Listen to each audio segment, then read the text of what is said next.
Hey everybody, this is a quick video in case you have a Technika brand dishwasher and it's not working and the rapid wash light on it is flashing quickly, is blinking quickly, and you're saying what's going on here?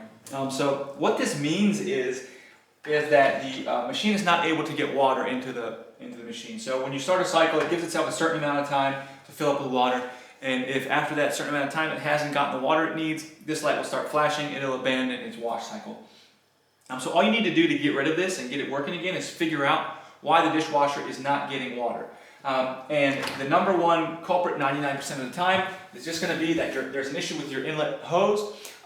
So it could be all the way as extreme as the water's not onto your house, or there's something going on with the water pressure in your house. But if it's not that, it could be that you just want to make sure, number one, that especially if you've just hooked it up, make sure that valve where the hose hooks up is all the way open, all the way to the left, all the way counterclockwise. And then the next thing you want to check is the hose going from there, from the faucet to the back of the dishwasher.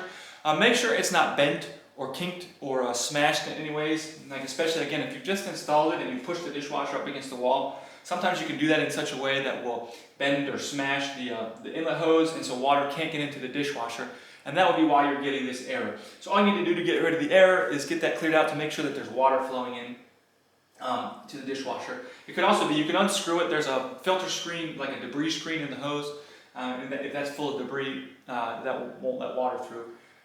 And anyways, so if you do those things, you'll be able to get this error fixed, get your dishwasher working again. Thanks a lot for watching. Have a great day.